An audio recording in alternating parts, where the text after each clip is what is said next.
अगर मन उदास है, चिंता सता रही है, तो एक बार ये ज़रूर सुने। साध संगत जी, हम अक्सर ये सोचते हैं कि हमने मांगा तो सुख था, पर हमें दुख क्यों मिला है। क्योंकि अक्सर लोग अपने लिए हमेशा सुख ही तो मांगते हैं परमात्मा से कि हे परमात्मा, हमेशा घर में सुख शांति बनाए रखना, कभी घर में दुख ना आए। सो हम हमेशा सुख ही मांगते हैं परमात्मा से। तो जब हम परमात्मा से सुख ही मांगते हैं तो फिर हमें दुख क्यों मिलते हैं। सतगुरु जी महाराज फरमाते हैं कि याद कर, तूने दुख भी मांगा होगा, अपने लिए नहीं तो किसी और के लिए मांगा होगा। अब जो किसी के लिए दुख मांगा है तो और उसे दुख देना है, तो पहले अपने पास तो होना चाहिए, फिर ही उसे देगा ना। क्योंकि हम किसी को वही चीज़ दे सकते हैं जो हमारे पास है, और जो चीज़ हमारे पास है ही नहीं तो हम किसी को कैसे दे सकते हैं। इसलिए ये परमात्मा का एक नियम है कि अगर तू किसी के लिए मांग रहा है तो वो पहले तुझे मिलेगा, फिर तू उसे देगा। सारे संसार में लोग गिले करते हैं कि मुझे मेरे पुत्र ने दुख दिया है। कोई कहता है कि मैं माता पिता से दुखी हूँ, भाई से दुखी हूँ, पति से दुखी हूँ, पत्नी से दुखी हूँ, पड़ोस से दुखी हूँ, इस राजनीति से दुखी हूँ, हुक्मरान से दुखी हूँ, उससे दुखी हूँ, उससे दुख मिल रहा है, उससे दुख मिल रहा है। ऐसे कहते हैं ना लोग, पर अनुभवी ये बात है कि जिससे दुख मिल रहा है तो वो मैंने मांगा था, क्योंकि बिना मांगे कुछ नहीं मिलता। जैसे कहते हैं कि अक्सर बच्चा अगर रोएगा नहीं तो माँ भी दूध नहीं देती है। इसलिए बहुत कुछ हम मांगते हैं और परमात्मा से हमें मिलता है, पर वो ऐसा दाता है, कृपालु है, दयावान है कि अन्न मंगया दान देवना, कह नानक सच संभाल जियो। अब कुछ मांगें हमारे अंदर नहीं पैदा होती, पर वास्तविक हमारी ज़रूरत होती है तो वो बिना मांगे ही दे देता है। अब जैसे हम हवा की मांग नहीं करते, पर वो दे रहा है, और हमारे प्राण चल रहे हैं, हमारे श्वास चल रहे हैं।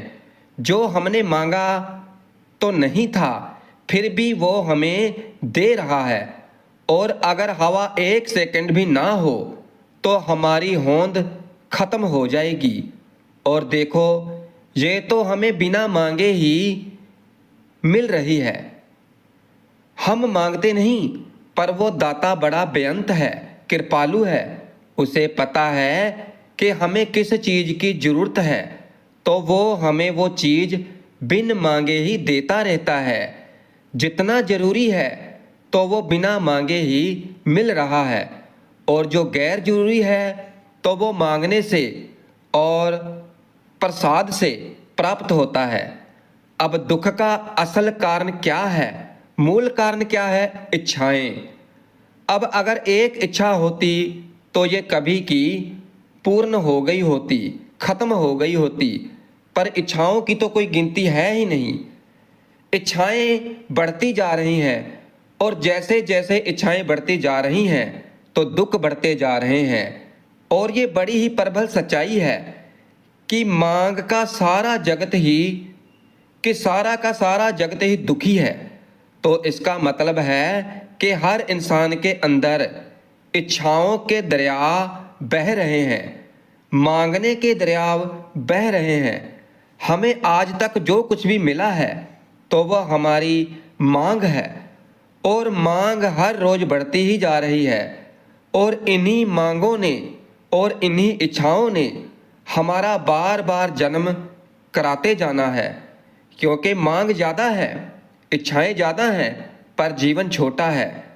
और हमारी ये सभी मांगें पूरी हों, सभी इच्छाएं पूरी हों, तो इसके लिए हमारा जीवन छोटा है।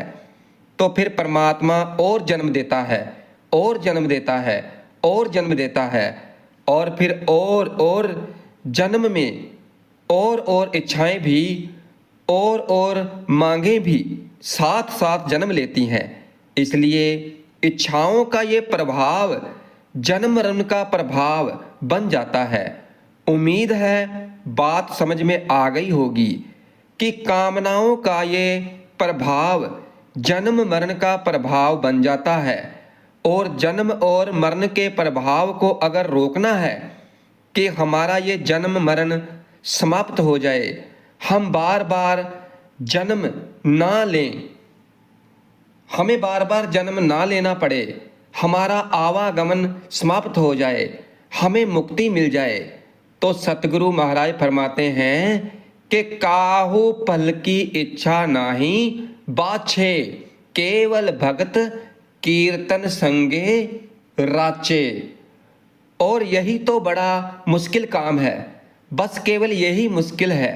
काहू फल की इच्छा नहीं बाछे, केवल भगत कीर्तन संग राचे।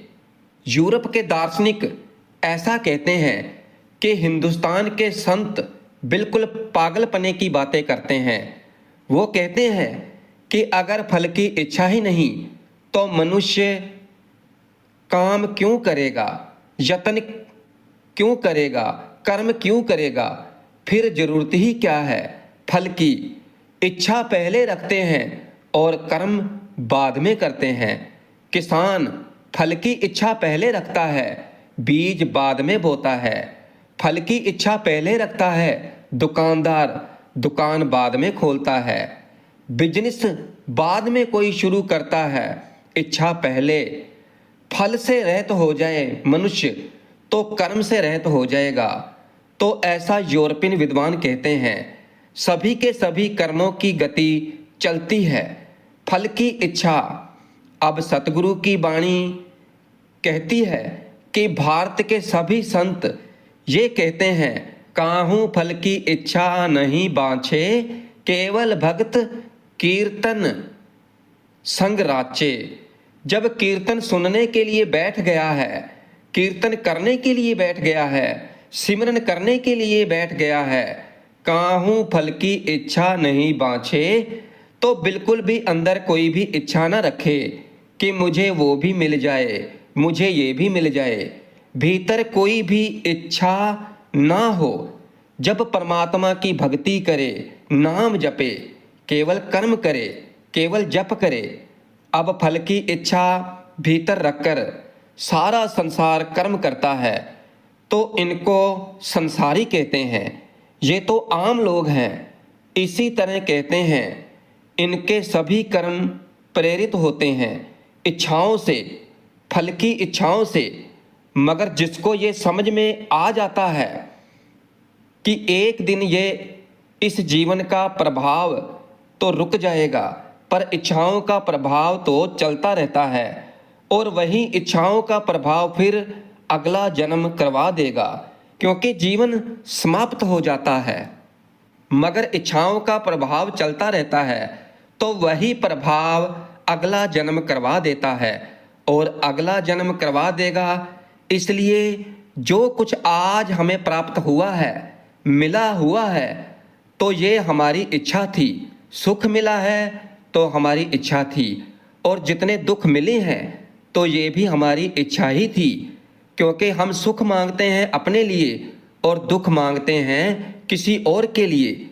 इसलिए परमात्मा का ये नियम है कि तू दूसरे को देना है तो कम से कम तेरे पास तो होना ही चाहिए, फिर ही दे पाएगा। इसलिए इस बात को बड़े ही ध्यान से समझ लेना कि जो कुछ भी आज मेरे पास है तो ये मेरी मांग थी, और वह परमात्मा मांग पूरी करता है। कुछ भी मांग लो पूरी करता है। आखे मंगे देह दे, देता है, ऐसा तो नहीं है कि नहीं देता। मनुष्य अपनी मांग के प्रति सावधान रहता है। एक छोटी सी सूफी फकीर की कथा है कि फरिश्ते प्रकट हुए और उस फकीर से कहने लगे कि फकीर कुछ मांग ले। तो वो फकीर कहने लगा कि केवल एक ही मांग रह गई है, अगर उसे आप पूरी कर सकते हो तो कर दो। और कोई मांग नहीं है, केवल एक ही मांग है, और मैं ऐसा समझता हूँ कि आप नहीं पूरी कर सकते।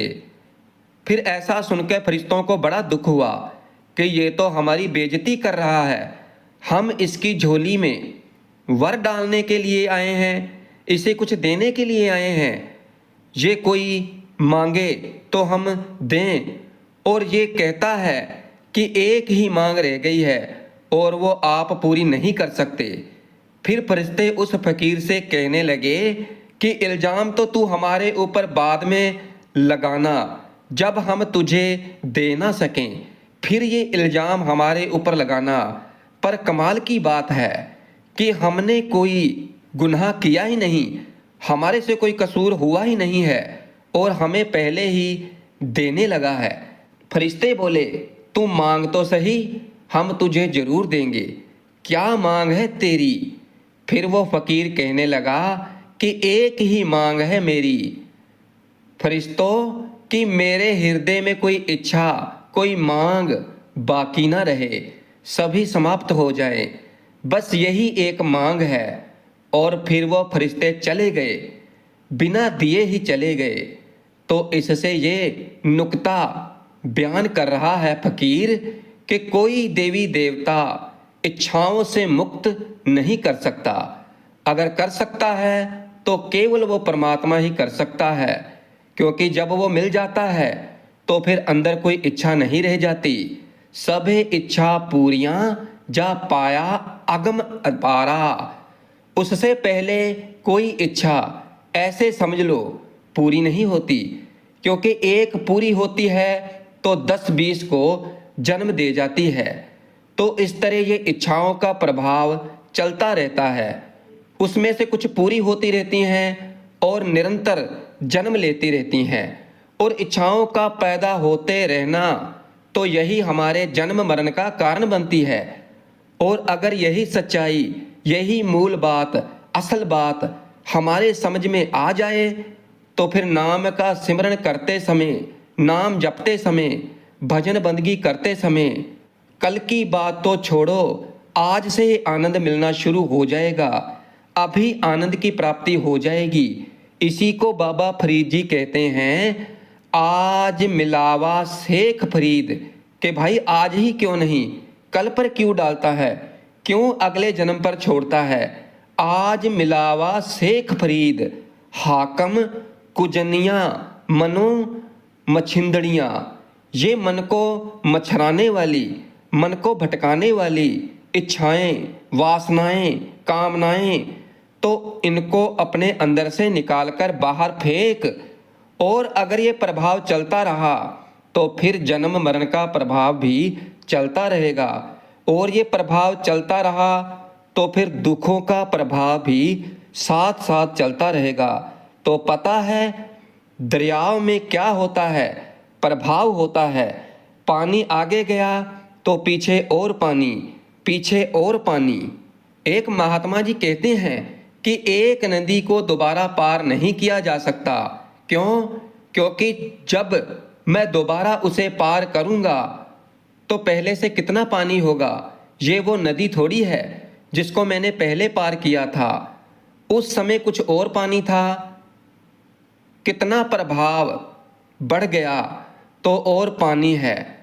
तो ये वो नदी नहीं है, नदी का नाम भी वही है। तो वो लोग समझ रहे हैं कि वही नदी है, पर पता नहीं कितना प्रभाव चला गया है।